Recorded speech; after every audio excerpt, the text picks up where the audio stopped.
তারপরেও তোমরা তোমাদের রবের কোন কোন ক্ষমতাকে অস্বীকার করবে?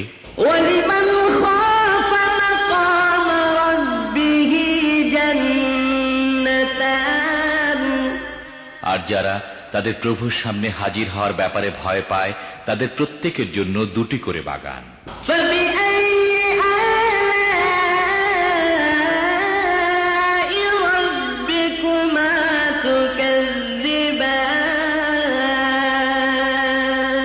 তোমাদের রবের কোন কোন দানকে তোমরা অস্বীকার করবে?